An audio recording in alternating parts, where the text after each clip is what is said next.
So for my next video I'll be doing another story from 7 O'Clock Tales, and it's called The Little Fat Dormouse.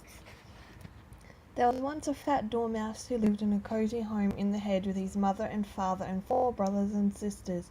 His name was Pit-a-Pat because his feet went pitter-pattering like rain along the bank by his home. Pit-a-Pat didn't like being a dormouse. He was small, too small, he thought. Why couldn't he be big like a rabbit or have sharp claws like a cat? Then he would be somebody. He thought he was much cleverer than his family.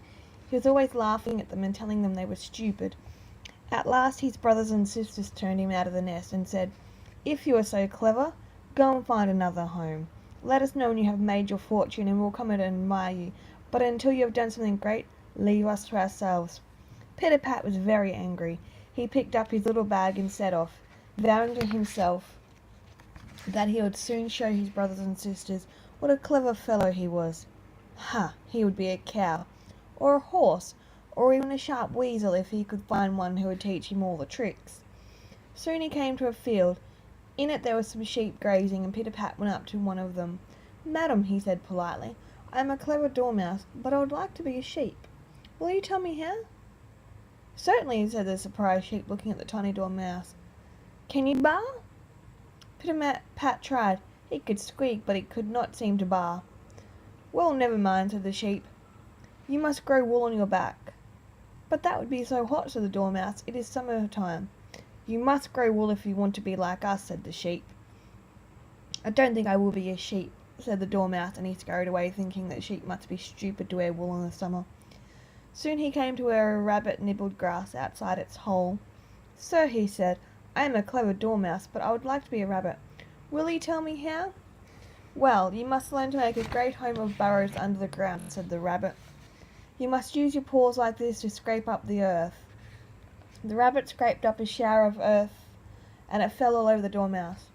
"That's a stupid thing to do," said the dormouse angrily. "Look how dirty you've made me." The rabbit took no notice. Then he went on, "You must grow a short, fluffy, white bobtail like mine. It acts like a danger signal to everyone when I run into my hole. My friends see my bobbing tail and run too."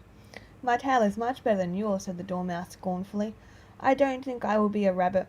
He ran away, thinking what a stupid creature the rabbit was, covering him with earth like that and talking about bobtails. He came to a pond after a while and saw a fine white duck squatting beside the water, basking in the sun. He went up and bowed. "Madam," he said, "I am a clever dormouse, but I would like to be a duck. Will you tell me how?" "First you must quack like this," said the duck, and she opened her beak and quacked so loudly that the dormouse was half frightened. He opened his mouth and tried to quack too, but all the sound he made was a small squeal. "And then," said the duck, "you must swim like this." She flopped into the water, and it splashed all over the watching dormouse, soaking him to the skin. "You silly, stupid duck, look what you've done," he cried in anger. "You nearly drowned me." "Oh, you'll have to get used to a wetting if you're going to be a duck," quacked the duck merrily. "I don't think I will be a duck," called the dormouse, and hurried away. "Silly creature," he thought, "splashing me like that." A grunting noise made him stop. He looked under a gate and saw a large fat pig in a sty. How big and fine he looked. The dormouse crept under the gate and spoke to the pig. "Sir," he said, "I am a clever dormouse, but I would like to be a pig. Will you tell me how?" "Can you grunt like this?" said the surprised pig, and grunted in such a vulgar manner that the dormouse was quite disgusted. "I shouldn't wish to make such a rude noise as that," he said, his nose in the air. The pig grunted again and began to root about in the mud of his sty so roughly that poor Pit-a-Pat was sent head over heels into a dirty puddle. "You must learn to root about like this," said the pig, twinkling his little eyes cheekily at the dormouse. "Oh, did I upset you?" The dormouse picked himself up out of the mud and looked angrily at the pig. "I don't think I will be a pig," he said huffily. "Nasty, dirty, ill-mannered creatures." The pig laughed gruntily, and the dormouse patted off. He wouldn't be a dirty old pig for anything. Outside the farmyard he met a sharp-nosed rat. This rat was eating potato parings which he had pulled from the rubbish heap. The dormouse watched the rat and noticed his clever sharp eyes and the way in which he held the food in his front paws. He was a clever fellow to be sure. Not stupid like the rabbit and sheep, not wicked like the duck, not dirty like the pig. He would be a rat. "Sir," said the Dormouse, going nearer, "I am a clever Dormouse, but I would like to be a rat. Will you tell me how?" "Certainly," said the rat. "Can you squeal like this?" He squealed shrilly. The Dormouse opened his mouth and squealed too. "Not so bad," said the rat. "Now can you hold your food in your paws as I do?" The Dormouse tried and found he could do it quite easily. He was delighted.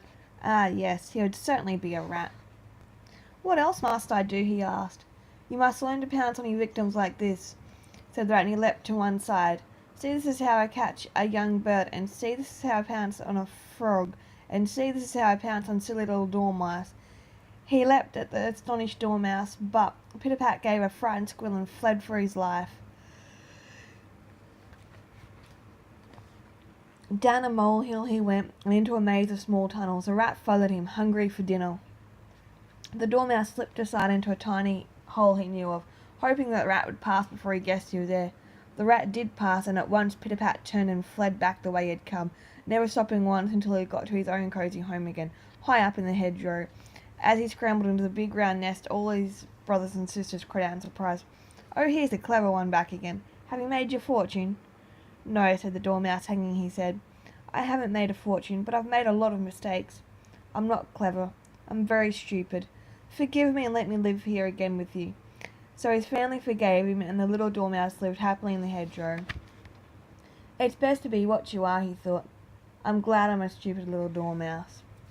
So that's the end of that story, and as you've probably noticed, there is a moral to the story. As with most Enid Blyton stories, there is a hidden moral in the story.